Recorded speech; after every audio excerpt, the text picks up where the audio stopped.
Welcome on into the First Round Fantasy Podcast. I'm your host, Jacob Bartley, and I'm joined yet again by Justin Morsaz. What is going on, Justin? Oh, buddy, what is it, 28 days left? Ooh, every day gets Oh, closer and dude, closer. You know I me. can't freaking wait. We got a little bit of preseason action last week. We got some more games today, actually starting here in about 30 minutes. I know normally I'm not stoked for preseason, but you got to remember we didn't have one last year. And also there's so many things that I'm interested in seeing. For example, like I just wanted a little taste of seeing Najee Harris out there. We got that last week. Of course, I want to see these guys like Trey Lance, Justin Fields, Zach Wilson, Trevor Lawrence even. I want to see these guys in action because, we normally aren't looking forward to like Matt Ryan in preseason, but these are rookies that we've been looking forward to for a long time playing. So I think it's pretty interesting. Also, I don't know if you watch it at all, but Hard Knocks premiered the other night, and they're covering the Dallas Cowboys. That was pretty cool. Did you get a chance to check that out? I never actually watch Hard Knocks, but millions of people just tell me you got to watch it. It's amazing. It's a good insight, but I never get around to it. I'm too busy looking up some stats, seeing who I'm going to draft, who I'm going to trade for. You know how it is. Yeah, I understand. I'm not a big Hard Knocks guy either, to be honest. I didn't watch it until last year for the first time because they were doing the Chargers and the Rams at the same time. And I don't even think I had HBO like other years, but I had HBO last year. I have it this year, so I'm able to check it out. And I just think it's interesting. Like, it's not gonna necessarily affect me fantasy wise, but I think it's still cool to like. Because we don't really get to see the players with their helmets off. We don't get to see their personalities. We got to see a little bit of Zeke. I'll tell you what, Zeke actually looks like a beast. He lost weight, and he how is it fair to say that he looks like he could be a little bit out of shape last year or other years too? I mean, that was the signature Zeke party all off season. Take it easy, not care about preseason workouts, and then just get into shape. And he's still that good. So, any down hopes I had for him, it's like an extreme positive just to see him work out, get in shape. It looks like he's motivated to show everyone that last year wasn't a real deal of what's going to be going forward. Yeah, exactly. And I think that's what it is. I think everybody last year was saying Zeke's done. Tony Pollard's going to take the job. Zeke's out of shape. And I think he was like, what? Hell no. And he got into shape. And I'm honestly, because I traded away Zeke in a dynasty league and like at a thinking about it at a discount, and I should have held on. It was a bigger trade. It was Zeke and Joe Burrow, and I got 2 first-round picks and Allen Robinson back. So I had rookie fever, like we like to call it. I wanted to draft those rookies. Yeah. I ended up flipping one of those picks and Allen Robinson for Justin Jefferson. So I guess it led to that. But still, I honestly think, and we'll talk about him in our rankings, perfect segue. I still think he's going to be a very elite running back, at least this year. Especially if Dak stays healthy. If Dak is healthy, if their offensive line is healthy, I think he's going to get right back to business. But I also think Tony Pollard is still going to play a role because we saw how explosive he was last year. He was incredible.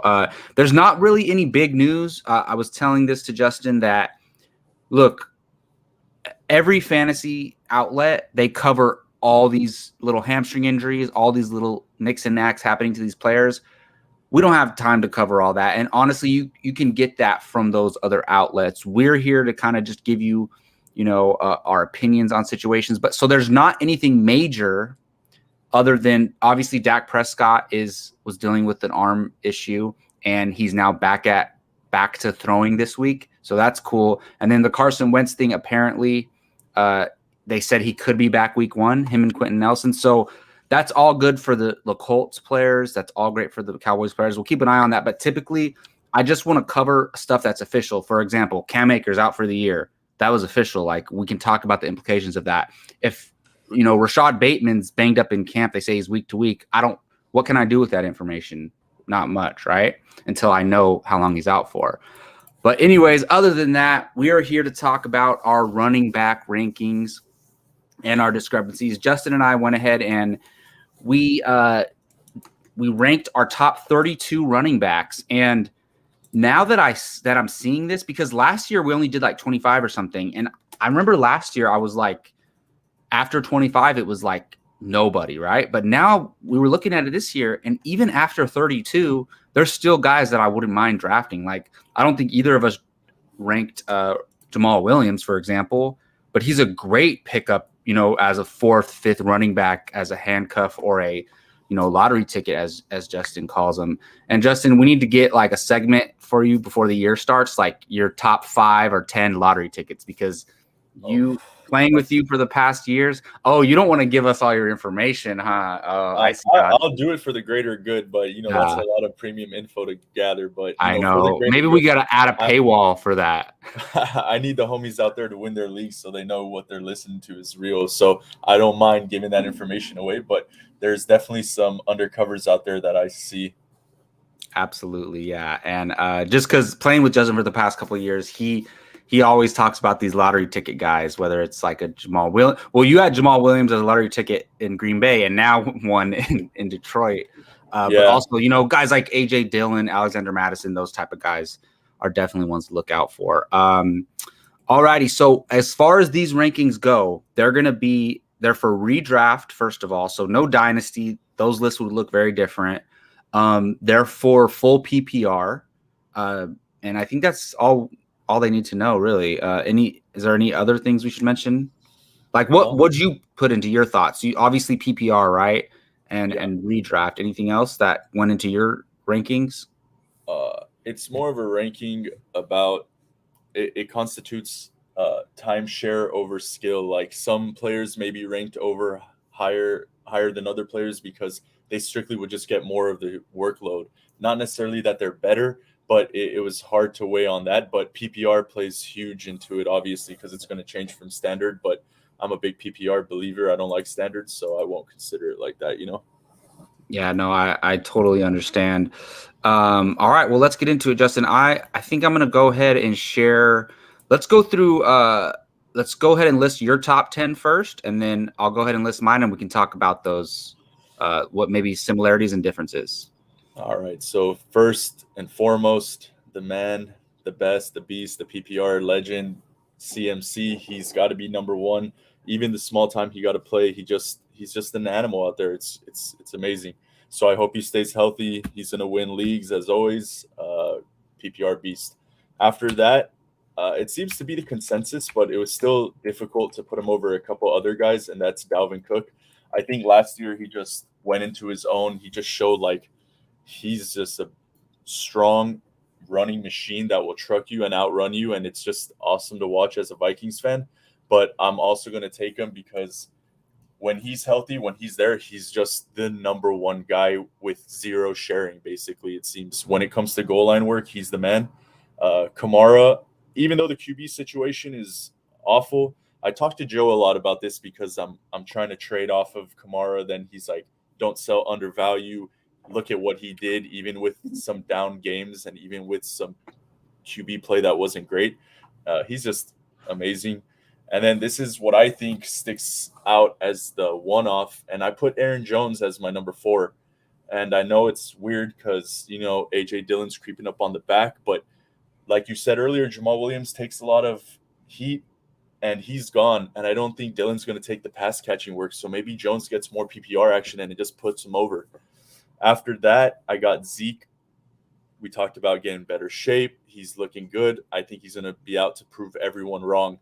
And then after that, Derrick Henry. And it hurt putting him as number 6, but I think we're in a good position as a league if Derrick Henry's your 6th running back off the board. Oh, yeah. Depth.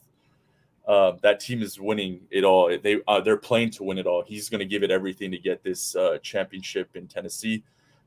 Then after that, Austin Eckler. And this is probably the deviator from non-PR to PPR because he's just great out of the backfield catching those balls. And then number 8, I have Chubb. I like him there. It's a safe pick. I can see him finishing higher, and I can see him finishing out of the top 10, but fringe. So he's a safe 8 for me. And then Saquon is my number 9. It's been too long. I got to see it to believe it. the fact that he's top 10 for me still is impressive because we know what he can do. I just need to see it. It's too much to pass on him, and then he ends up being Saquon, and you're like, damn, I threw it over there.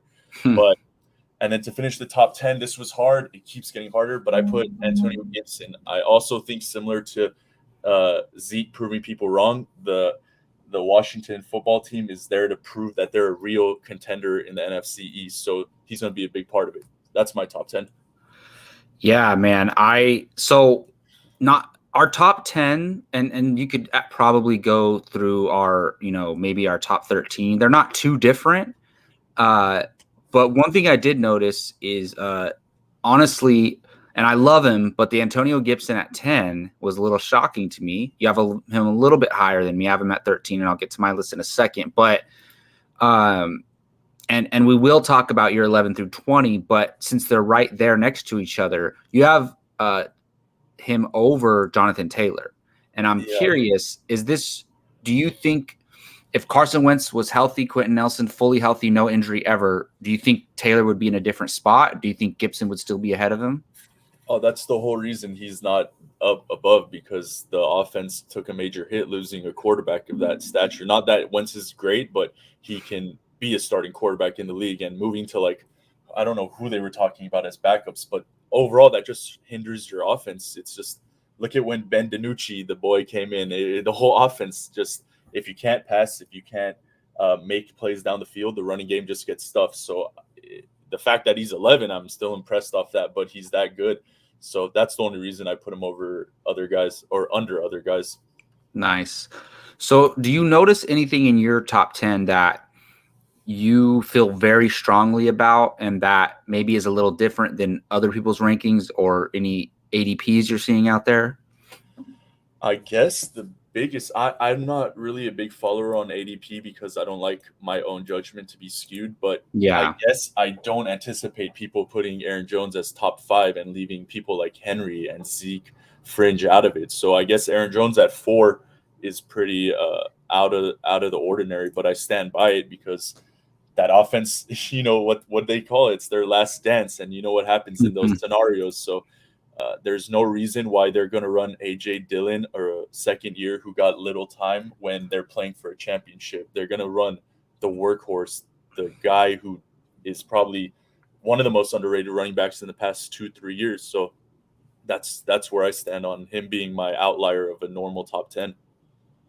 Yeah, and we'll see where I have him in a second, which is not too far off, but I think he is underrated because he finished in the past 2 years. I believe he finished top 5, depending on your scoring in the past 2 years, and he's not drafted that way. And I get it. All offseason, people were afraid because Aaron Rodgers maybe wasn't going to be back. And yes, the offense would have been, much less potent without Aaron Rodgers there.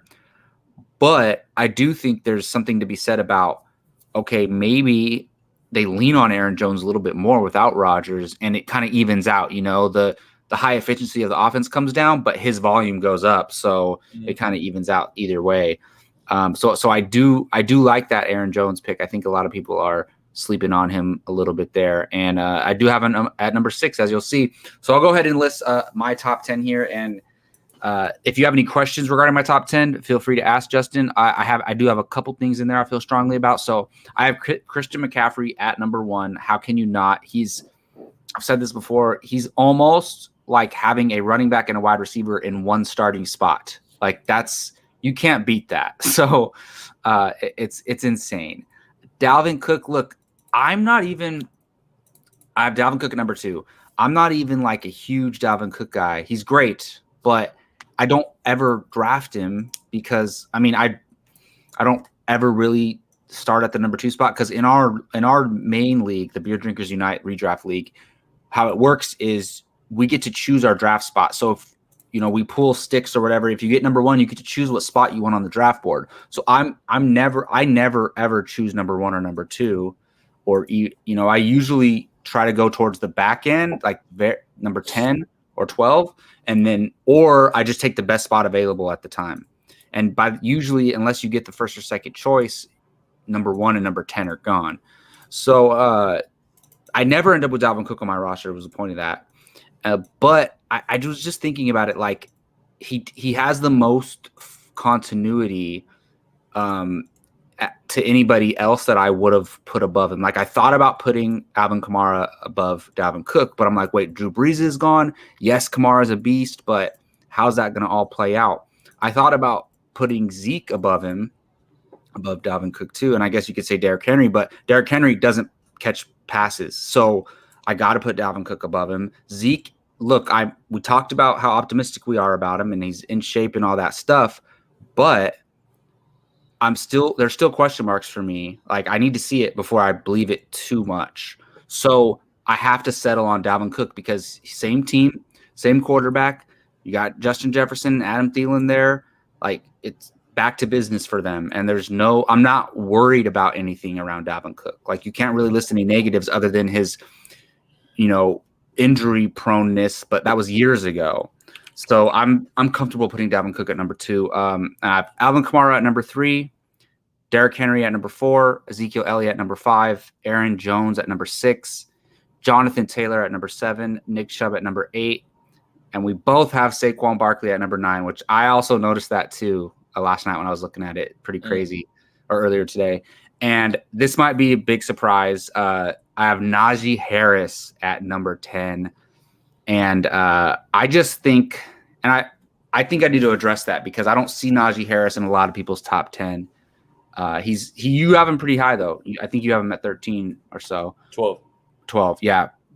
Look, people talk about all the time, and we say it too. It's like, is the player talented? Obviously, all these guys are super freaking talented, like elite athletes. All these. Literally all of them, but especially like these top 20 guys, right? Or, the top tier guys that we're drafting to be our RB1s. They're all talented, but Najee Harris is super talented. He's big. He can catch passes. He's drafted by the Steelers. Another thing is we talk about volume. The Steelers want a workhorse running back. We've seen these past couple years since Le'Veon Bell left and was no longer there anymore. I mean, he hasn't been good since he's left, but since Le'Veon Bell left, I mean, they had James Conner for 1 year and they used him as a workhorse, but he wasn't able to handle that workload after that. And I think that's what they want. That's like, you still have the coach Tomlin there, you still have Ben there. Like that's their identity. They want that. So he's going to get the opportunity. I'm not worried about anybody there in Pittsburgh stealing touches from Najee Harris. So he's going to get the volume. Well, yes, maybe, some of these other guys, if they were, put in the right situation, could be better than him. I just think that Najee Harris is going to get too much volume and he's too talented. One knock people say is that the offensive line is terrible in Pittsburgh. And yes, that is a factor. But to me, when it really comes down to it, like those are all ancillary things. Like we talked about with Jonathan Taylor, with Quentin Nelson being out. Yes, that does affect his playing ability and his ability to score fantasy points ultimately. But if you're talented and you get the opportunity, you're going to get it done. And that's how I feel about Najee Harris. Like we said, you're not too far off, but maybe is it crazy that I have him at number 10? No, it's reasonable because they drafted him to be the guy. He was the first running back off the board.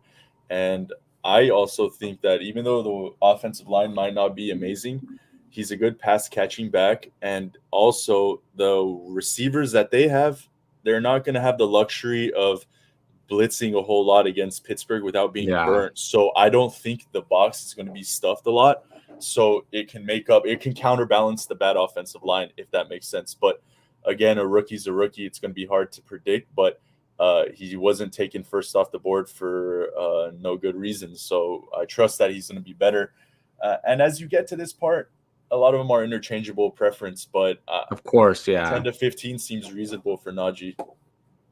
Yeah, I agree. And I like that point that you brought up is like, yes, a great offensive line helps a running back, but if you're a pass catching running back, which Najee, he's not, don't get me wrong, he's not a JD McKissick or something like that, but he's a very capable pass catching running back. So what's going to happen? We saw that Ben Roethlisberger was making short passes last year and getting rid of the ball very quickly because he does not like getting hit. So what's going to happen when they get blitzed or whatever, or the the play breaks down and he needs to get rid of the ball real quick, I think Najee Harris is going to get a lot of passing work as well.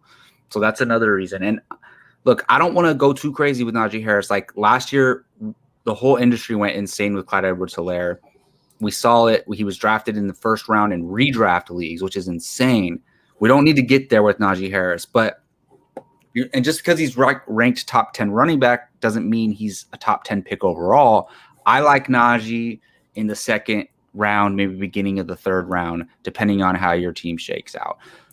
Before we move on to our 11 through 20s, Justin, was there anything else in my top 10 that shocked you? I mean, it's pretty much most of the same guys. Yeah, I think it's interesting you have JT all the way at 7. Like, having him up there is not crazy, but it seems very high for the changes that happened. But I wouldn't be surprised if Wentz come back a little early and he doesn't miss a beat. But as of right now, if I were to draft, I would think twice before drafting him that early. But he's that good, so it's tough. It's really tough this year. Yeah, and so I'm glad you mentioned the drafting part because what better way to do your ranks than if I were drafting today and I were on the clock and I had to choose these running backs, who would I choose? And that's kind of how I did my rankings. I was like, okay, if I had the number 1 pick and for some reason I was only choosing a running back, I would take McCaffrey. Okay, if I had the number 2 pick, I'd take Cook. And obviously we're not including other positions, but I just looked at it as if I need a running back and I'm on the clock, who's the next guy I would take that's not ranked above that spot. So yeah. Jonathan Taylor, to me, I initially was going to have him lower, like kind of like you do. But then I was thinking about it. It's kind of like the same thing with Najee Harris. It's like, okay, and kind of the same thing with Aaron Jones with Aaron Rodgers is like, okay, Carson Wentz being there was going to help the offense overall, and he probably going to lead to Jonathan Taylor just being more efficient and as well as offensive linemen being there. But when it comes down to it, I just think he's going to get it done because he's so damn talented, honestly. And also, the one thing that does worry me, even more than Wentz and Quentin Nelson being out, is the way that Frank Reich used his running backs last year, with how it was such a committee. And it wasn't just another guy. It wasn't like Aaron Jones and Jamal Williams. It was like 4 guys. And like Nyheim Hines and Jordan Wilkins, and now Marlon Mack is back too. Look, he's coming off a major injury, but they brought him back. I'd feel a lot better if they didn't bring him back. Like if Nyheim Hines was the only guy behind Taylor, or Wilkins was the only guy behind Taylor, I think we'd be talking about him like top 4. But I think this is too much committee. So I got to meet somewhere in the middle. So I like Jonathan Taylor at number 7. I don't blame anybody for taking Nick Chubb above him. Saquon scares the hell out of me with his injury history and look, if Saquon was fully healthy, no issues at all, I think he'd be number 2 on everybody's list, to be honest. Number 2 or 3. I think he really would. So I don't blame us for having him that high, but he's also a very risky pick. All right, Justin, I'll go ahead and pull up your 11 through 20, but go ahead and start listening off if you can. Real quick, the one interesting else part is that you have Eckler so low. I think he's going to win leagues this year. I really do. But, that's something I'm curious so how other people will treat it. So I have him at 11, and we'll talk about it because have him there. But I was shocked to see him pretty high on your list because you and I have had multiple conversations about Eckler, and in years past, you haven't been the biggest fan. Not that you don't like him, but when we're talking trades or something like that, it didn't seem like you valued him too much. But to be fair, he was banged up last year. You didn't know what his situation was going to be. You didn't know when he was coming back, things like that. So I don't blame you there.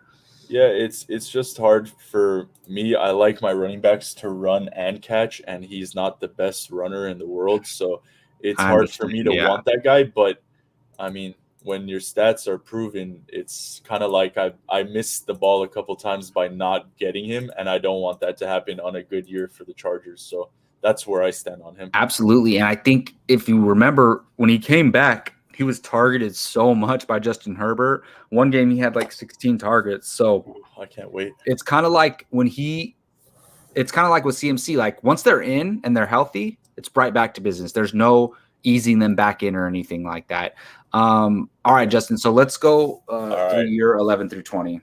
11 through 20, I start with JT. As we said, if Wentz was there, he'd be bumped up, but I think it's a pretty safe pick right there.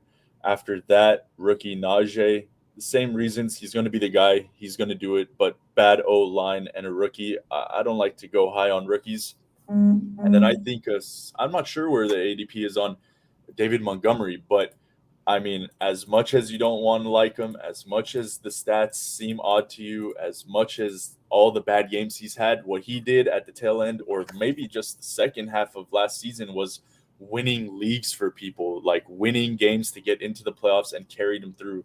I don't want to miss the boat. And I think with who did they announce who's starting as quarterback for the Bears? It's supposed to be Andy Dalton week 1. It's not going to be Andy Dalton for the whole year either way. I don't think so either. I think they're going to invest more in David Montgomery now that he's a bit veteran in him. So I like him at 13. And then I think the biggest surprise, and I'm not saying this because I lost Akers in Dynasty, but Henderson. I just think that team is better all around, and their offense is going to be improved from when they had Goff, and it's going to relate to better running back production, if that makes sense. And correct me if I'm wrong, I'm pretty sure Henderson vultured a lot of touchdowns on the goal line last year. Is that right? Was that him? Well, it was Malcolm Brown. Oh, Malcolm Brown. That's right. Okay. But still, the point is to be made. I think he's going to get more goal line options this year. And then 15, J.K. Dobbins. I like him. I don't love him. I think he fits right there in the middle of the pack. And it's going to be hard to have a high ceiling with Lamar Jackson running the ball a lot and getting a lot of scores on his feet. And then after that, I got Chris Carson. And it hurt me to put Carson at 16 because I love him. He's a workhorse beast. Granted, a couple ages on his back, a couple injuries slowed him down a little bit. But I like that team. I like his production. It wouldn't surprise me if he finishes fringe top 10. And then 17, Gaskin. They didn't draft a running back. They didn't bring any competition. I think he's still the main back over there. And I hope Tua gets it going. That allows more room for Gaskin to grow in the passing game too. But at 17, I like him there. And then 18, Miles Sanders. And it felt weird putting him at 18. It really did. But with Jalen Hurts coming in and a little bit more competition in the backfield, it popped him down a couple knots. And then I noticed this guy wasn't even on your list, and I'm really wondering why. I just realized this. That mistake or on purpose? No. I didn't rank him purposely. On purpose? Yeah. Oh, okay, so it's a good conversation. I got James Robinson at 19, and it makes me sick that I have to put him at 19 because I wish I could put him in top 12. But with Etienne coming in and they signed Carlos Hyde. Yeah. Oh, it's just gross. It's really gross. But yeah. I do believe that he's going to be the main back and maybe a couple of vultures from Hyde on the goal line, but I think he's going to be the primary goal line back. And Etienne's going to play all third downs pretty much. So that really limits Robinson. I don't think Etienne's going to do better than him this year. Maybe in the future, but Robinson still was great last year. And then to round it off at 20 was Swift. And I'm not sure where you put Swift, if you even ranked him. But no, I did. Yeah. Okay. I don't see him. But anyways. I must. Swift, if he's not, then it's a mistake. Yeah. Yeah, double check it. But I put Swift as 20 because he would have had higher upside. But with the addition of Jamal Williams, I don't think you signed Jamal Williams. And I don't think Jamal Williams signed somewhere that he's not a lead back without the promise of him getting a lot of catch work and run to begin with. Yeah, I have Swift at 17. So okay. Not too far off from you, yeah.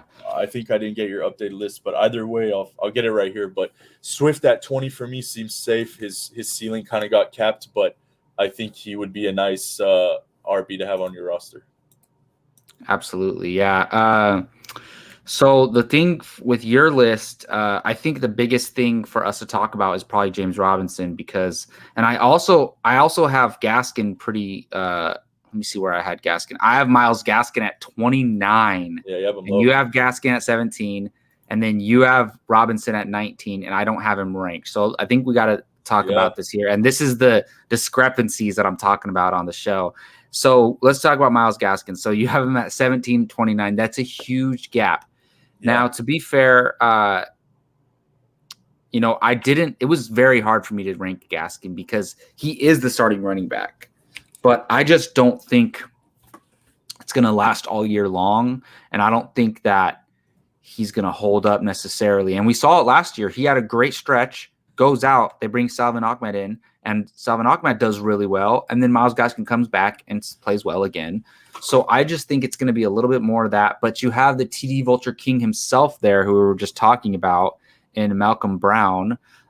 He's just there to ruin fantasy managers' days for teams. So I just think, look, I don't buy into Myles Gaskin as he got a lot of touches last year, like in the high double digits or whatever.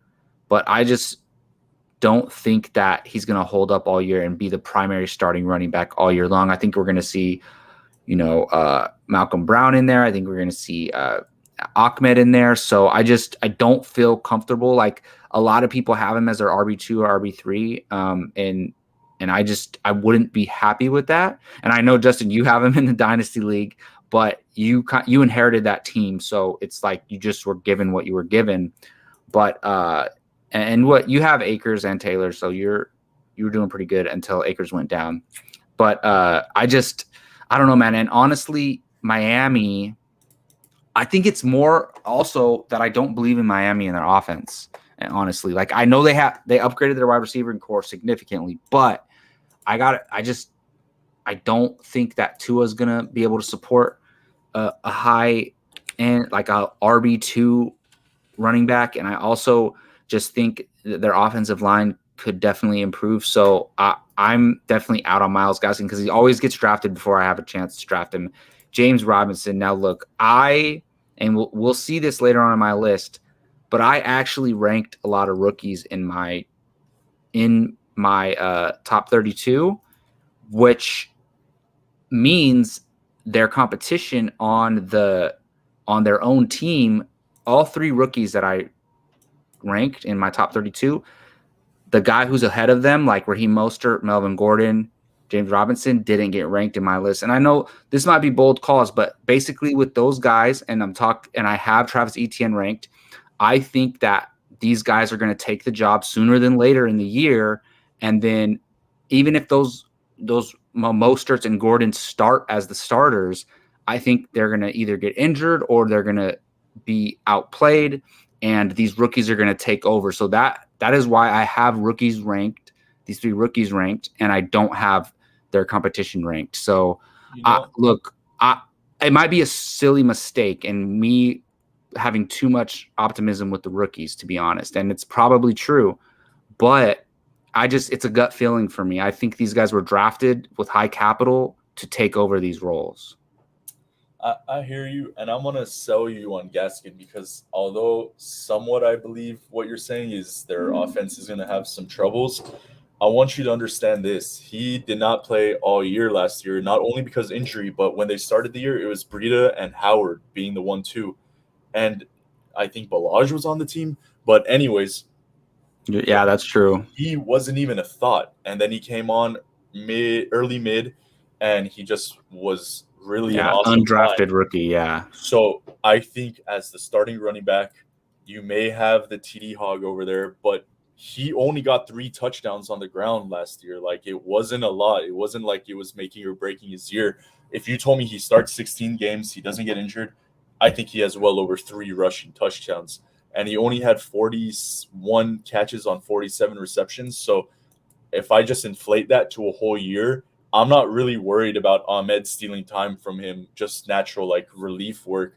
And okay, Brown may get some goal line work, but that's not Gaskin doesn't make his bread and butter getting goal line carries for touchdowns. So true. If that even changes slightly, wow, that's a boost for him. But I think as the number one guy, I think he's undisputed the number one guy. If Ahmed would have won that job when he got injured, then we would have seen the difference. But I haven't heard any news saying that Gaskin lost his starting job. There's a reason, and they had the opportunity to draft a rookie running back to help relieve spots, but they didn't. That tells me that they like him, they trust him. So I'm a big believer that he's going to finish better than most everyone thinks, because the whole small guy factor plays too much of a role in in today's offense. I think so.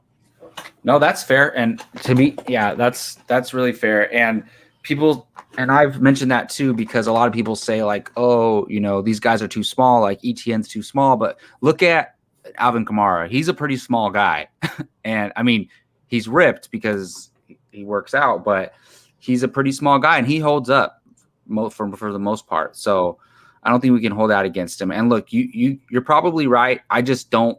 I know when I'm drafting, I'll take these other guys over Myles Gaskin for sure. I'm excited to hear your 11 to 20 right now because we have some differences more than just that. Yeah, absolutely. So we'll go ahead and go through it. So I have Austin Eckler at number 11, Joe Mixon at number 12. I have Antonio Gibson at number 13, David Montgomery at number 14, J.K. Dobbins at number 15, Clyde Edwards-Helaire at number 16, DeAndre Swift at number 17, Chris Carson at number 18, Darrell Henderson at number 19, and Miles Sanders at number 20. Now, I do want to talk about David Montgomery. You mentioned him a little bit already, and I'll actually admit that your rankings, when I saw your rankings, it made me reevaluate my David Montgomery. I mean, I had him at like 16, or I think I had him at 17 prior to this, prior to changing it. And I've been the guy, screaming that David Montgomery is underrated this whole offseason. I've been that guy, and I was like, wait a minute, Justin has him that high. I got to kind of reevaluate. And it just made me think like, look, I like Dobbins a lot. I like Clyde Edwards-Helaire a lot. I like DeAndre Swift a lot. But and maybe if I'm, a GM and I need to draft a guy to be my running back on my team, maybe I take one of those guys over David Montgomery, like in real football. But in fantasy football, what have I talked about in this episode a lot is volume. And look, J.K. Dobbins is going to split work with Gus Edwards, and important work, not just like a Antonio Gibson, J.D. McKissick situation where they split a specific thing like pass catching. Gus Edwards is going to come in and take a lot of work. He's competing with Lamar Jackson for rushing touches and goal line work. So, and look, we saw the disappointment with Clyde Edwards-Helaire, and Swift is just on a terrible team. That could benefit him because he gets so much passing volume, but I don't have that many question marks with David Montgomery. No, he's not the best running back in the league. Those three guys might be more talented than him, but he's the guy. And a lot of people were saying Tariq Cohen's back. The coach loves him. Tariq Cohen is injured going into the year. He's on last time I checked, he's on the PUP list, and they don't even think he's going to be ready to start the year. And so a lot of people say, oh, David Montgomery had an easy schedule, and he got a lot of passing work because Cohen's out. So Cohen's not going to be there to start the year. A big chunk of his easy schedule is playing the Packers and playing the Lions. Who does he play every year, twice a year? The Packers and the Lions, who I don't think either of them significantly improved their defenses, their running defense, I should say. So that easy schedule comment actually, to me, or the easy schedule argument actually helps my argument, in my opinion, because he's playing those same teams again.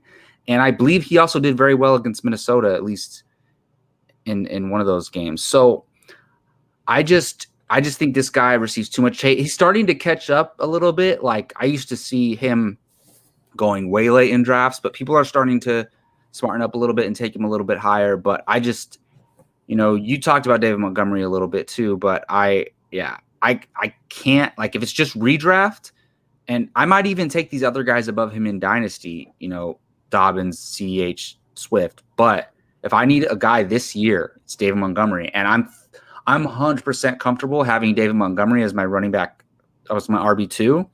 And it's really good strategy if you want to take a running back in the first round, and then you grab an elite wide receiver like a Tyreek Hill or a Calvin Ridley or a Metcalf or something like that in the second round. Then you could even take a tight end. I mean, I know Waller is like not at practice and we don't know why, but let's just say you start with, you get Derrick Henry, you get Metcalf, you get Waller, and then you come around in the fourth round and you get David Montgomery. I'm stoked about that team. to be honest, because you can take a Joe Mixon or Austin Eckler in the second round, but but you're missing out on having a pretty even team with your wide receivers and your tight ends. So I'm comfortable. Look, he's not the ideal RB2, but I think he's going to get it done at least as an RB2 in my opinion. So you were kind of hesitant towards that comment, Justin. So what are you thinking there? It sounds awful, but statistically it's the right move. I just have a really, really hard time taking David Montgomery over better wide receivers. And that's draft strategy to me. But if I had to go with a running back and he was my RB2, I would try to trade to get a better RB2, but that's just wishful thinking. It just doesn't. I'm not sure how their offense is going to fully come together, but it's all on quarterback play to me. But I like him. I just don't love it. You know what I mean? No, I totally understand. And I get it. You look at your team and you see him as your RB2. It's not sexy, but I think it gets it done, to be honest. So, and I've noticed this in a couple mock drafts and stuff I've done a couple real drafts, and it's like he falls comfortably where even and I know there's some really good wide receivers in the fourth round, or even he's slipped to the fifth round in some leagues. And if you can have 3 running backs and whatever, a wide receiver and a tight end, or a tight end in that third spot in the first 4 rounds, and David Montgomery is your third running back, I think that's great. And I think he's going to outperform a RB3. So if you have him as your third running back, I think you're sitting pretty, to be honest. So maybe he's not everybody's desired RB2.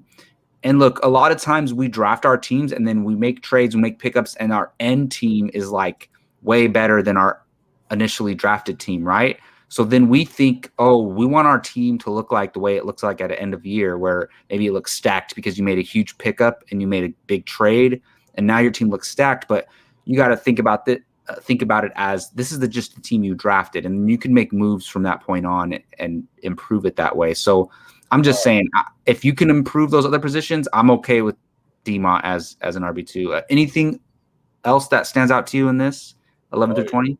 Yeah. I really think you put Clyde Edwards-Helaire way too high. The ceiling on that team is just too.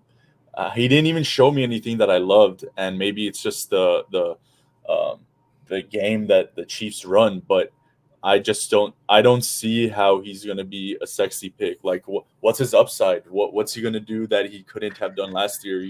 I just don't know. That team was a Super Bowl. They could have won the Super Bowl. They were in the game, but what did he do? I don't like it personally. Nothing changes my mind about that. No, I understand, and trust me, I was burned last year by the Clyde Edwards-Helaire hype, and so I should put him lower. But I think everybody had these huge expectations for him as this league-winning rookie RB1 status. I took him in the 6th pick overall, which was stupid last year, but a lot of people did that. A lot of professional, fantasy analysts did the same thing. And I just think, okay, he's not that. He's not Kareem Hunt rookie year on the Chiefs. I think that's what everybody was expecting. And okay, if he's not that, then what is he? To me, again, and I talked about Dave Montgomery because I know Dave Montgomery is going to get this workload, these 240 carries at least. Clyde Edwards-Helaire, he's not going to get that big of a workload, but they're going to score 30 points a game no matter what, and it's going to come from different pieces. Yes, a lot of it just comes from 50-yard touchdowns to Tyreek Hill or little shovel passes to Kelsey in the end zone when you have a running back, who can punch it in. I mean, I know Clyde actually struggled in the red zone a lot last year with red zone carries, but I just think that because their offense is so potent and he's the starting running back, it's year 2 back in the league. They get a preseason. They get to be with their teammates before the season starts, all this stuff. I think, okay, he has a year of comfortability. He was good last year. He wasn't terrible. if for example, if Javonte Williams ends up having the year that Clyde had last year, people who draft Javonte Williams are going to be pretty happy with that. But the expectations are lower for Javonte Williams. So for me, I think Clyde is definitely, I feel comfortable with him as an RB2. And if you look at this range, you and I mostly play in 10-team leagues. Okay, a lot of, the industry plays in 12-team leagues. So I have him as an RB2, and I'm okay with that. I would not feel super, super happy with him as my RB1. Not at all. If he's my RB1, I might as well just quit. I better have CMC, Cook, and Devontae Adams with Patrick Mahomes. That's crazy talk, but I gotta draft a running back before him, in my opinion. He for me falls out of the top 20. You haven't seen him on my list, but I just don't like the upside that the Chiefs bring to a running back. It doesn't. No, I know what you mean. I get it, and I am cautious about that. But I think there's a sliver of a chance that he can be an RB1 because he's on this team. But I would never draft him as my RB. That's his ceiling, and I would never draft him at his ceiling. Or you shouldn't draft any player at their ceiling except Christian McCaffrey. But I think I'm cool with him as my RB2. Same thing with Montgomery. And obviously these 11 through 20 guys are RB2s by our ranks. The thing is, for me, it's like I'm not happy if he's my RB2, but I'm ecstatic if he's my RB3. It's just so in between for me on that aspect. So I'm probably an outlier, but that's just my sentiment towards him. Awesome. Well, let's go ahead. Let's run down our 21 through 32 real quick, and then we'll mention anything that we must, and then we'll get out of here. All right. So 21, I got Josh Jacobs. It saddens me to put him this low, but bringing in Drake doesn't help anything, and not to mention he didn't have great second year. After that, I'm going to tell you my golden ticket, and that's Edmonds. That's the one I think is going to win some leagues. I think the wheels have fell off for James Conner. He just been through too much, and it's more of like a safety blanket. But Edmonds is taking over, in my opinion. Not the only reason I have him that low is because Kyler Murray. It's just a limited running back option. No, I was actually showing my list. This is your list. But I think you were listing your list correctly. Yeah. Yeah. And then I got 23 Joe Mixon, which I know everyone has a much higher, but I will never touch Joe Mixon. He didn't play great. He didn't play at all. 23. He was supposed to come back every week for 10 weeks, and he never came. I don't want to touch it. That they not only drafted another wide receiver and Burrow threw for 60 times a game. I don't want him at all on my team. I'll draft him if he falls to me for trade bait, but I will not want him on my team. And then after that, 24, Clyde. Similar reasons I already mentioned.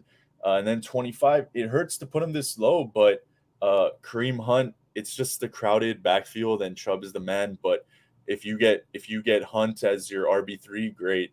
And then Mike Davis, if you told me Mike Davis doesn't play that many games and it's not happening, I would believe you. But he's just the only guy there. Like, I don't think anyone's taking work from him. 27, Melvin Gordon. I think he's a great talent. I think he's underappreciated. He did really good last year. I don't care that a rookie running back was drafted. I don't think it's going to be for this year immediately. So I still want Melvin Gordon on my team for value. And 28, I really thought about it, and you made great points. So I got to put Mostert at 28 and Sermon at 29. I think they go hand in hand, but I'm not reaching on any of them. When Mostert plays. When he doesn't, Sermon's the guy. So it's hard to put them apart.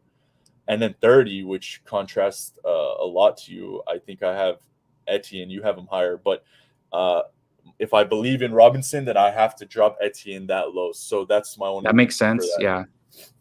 And then 31, I wish he was higher, but Damian Harris, it's just the Patriots.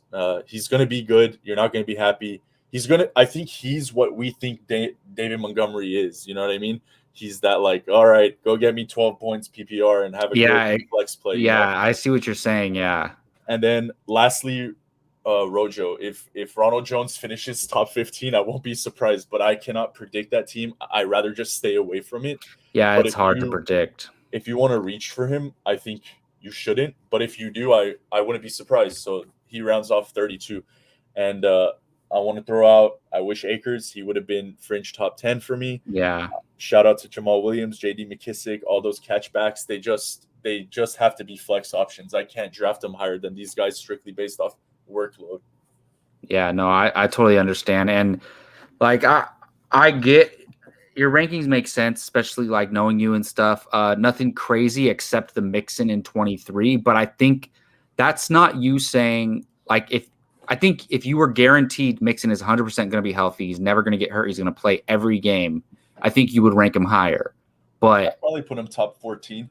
Yeah. So I think there is a little bit of worry there. And I agree with you. I stay away from him. Like you said, I'll draft him if I have to, or if he falls to me. And if it's at that point, if it's stupid to pass on him, but it's hard for me to take him and trust him as like, even a lot of people I've watched a lot of like other podcasts do mock drafts, and a lot of people take him as their RB1. Like they take him in the second round and he's their, like they take Devontae Adams and then they take Joe Mixon and they're like, I love this team. And I'm like, good luck when Joe Mixon gets injured again. Like, what are you going to do if he's your RB1? And that's pretty tough. So I don't blame you there. And I mean, I still have him high, but I ranked him in like his hoping he stays healthy all year. Crazy. We both have Josh Jacobs at number 21, which is pretty interesting. To see that. I have Kareem Hunt at number 22. I have Travis Etienne at number 23, Javonte Williams at number 24, Trey Sermon at 25, Leonard Fournette at 26, Kenyon Drake at 27, and then I got Edmonds 28. Then it goes Gaskin, Mike Davis, Damian Harris, and Ronald Jones. Crazy. Some of our ranks match completely up. What do you got for me, man? I don't understand your belief in Javonte over Gordon. What has Gordon done to like make you think that he's going to lose his job that easily? And then I don't understand why Kenyon Drake, who's going to be a backup to Josh Jacobs, falls ahead of Chase Edmonds, who is playing ahead of James Conner. I hope you draft this for my preference, but I know there's a reason behind the rank. Yeah, so as far as Javonte Williams, I kind of talked about it earlier. Like, I just think that to start the year, Melvin Gordon is going to be the starter. But I think that we're going to slowly see Javonte Williams just break off a few amazing plays, and he's going to be too good for them to sit him, is what I think. And I just think he's going to visually look like the better running back compared to Melvin Gordon. And I think by the time you get to week 6 or something, we're going to see him take over that role. And that's just a prediction on my part. It's just a gut call. That could be completely wrong. We could barely see him this year for all I know. But that's just a gut call in my opinion. And look, Kenyon Drake, I think people are sleeping on Kenyon Drake. And you normally were vice versa. And you usually like Drake when he's the guy, when he's supposed to be the starting running back. But I look at Drake, first of all, the Raiders, they have a very narrow pecking order as far as like touches in their offense, right? It's Waller is the number 1 target, and then Josh Jacobs gets the carries, and then you got like Hunter Renfrow as the 3rd best option on the team.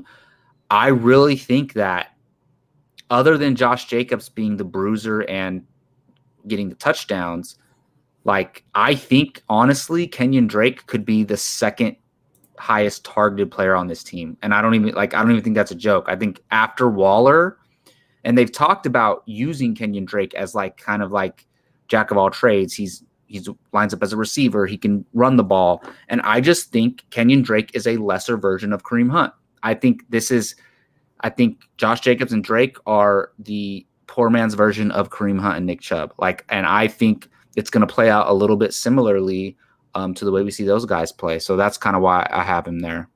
And I like Chase Edmonds a lot. I think he's a very talented player, but I think he's more like, I think they're going to try to make James Conner the runner and the goal line guy if he stays healthy. And I think Chase Edmonds is going to go back to a similar role like he was with Drake and with David Johnson there. So that's kind of why I have him a little bit lower there.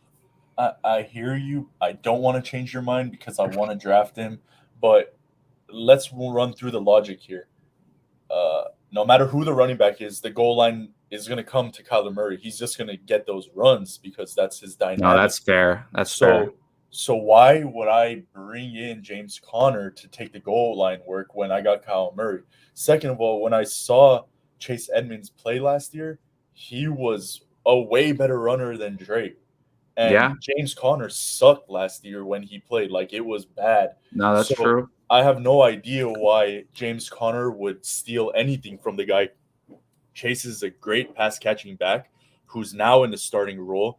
And I don't care about the goal line because I never considered the goal line with Kyler Murray as my quarterback. That's the only reason I have he's like my lottery ticket this year. He's the one I think that if you can get Chase Edmonds as a RB3, hallelujah, like that is great, you know? So that's my understanding towards Edmonds and I had been a big Chase Edmonds fan. A couple of us are in like this keeper league where we keep 6 players, and I have Chase Edmonds on that roster, but I'm not going to keep him. But I was hoping, like, I thought Drake's out, Chase Edmonds is going to be the guy, and like I didn't think they were going to bring in, like, I think James Conner being there is something, right? It's not like they brought in, like, if they brought in Malcolm Brown, I wouldn't be too worried, right? But they bring in a guy who I still think has a little bit left in the tank, so I do think that hurt a little bit, but.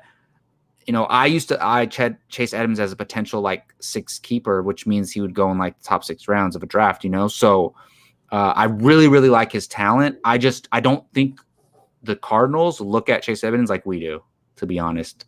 Like, I don't think they treat him like as talented as we think he is, to be honest. So yeah, so that's pretty much it. Unless we got any other major discrepancies to point out, I think we could go ahead and wrap it up here, man. Nah, I think it's good because if we had the other guys on, I think we'd see 5 completely different lists from like 7 down. Yeah. It's really crazy. I think this year it's very top heavy, and then the middle is very even all the way down to 30, almost 25. Like, we're talking about the depth. Like, there's like there's like at least 10 guys I can't believe I didn't rank. So knowing that, I wish we would have done a top 40 or something. Yeah, it's hard. Yeah. It gets really. I like it. I'm and happy even and wide receivers even deeper. So I think we're gonna do that's gonna be our episode next week. We're gonna do wide receivers. We'll try to get Justin on here because of our group, we call Justin the wide receiver guru. So we will go ahead and we'll try to get him on, and we're definitely gonna do a top 40 wide receiver list because the depth is insane there. Thank you for joining me today, Justin. Again, I'm your host, Jacob Bartley. Don't forget to follow us on Twitter, Instagram, all that good stuff at First Round Fantasy. And please subscribe to our podcast. We're going to be doing it weekly for now. And then once the season comes around, we're going to be putting out multiple videos a week. So keep an eye out for that. Thanks again. And we will see you guys next time. Peace.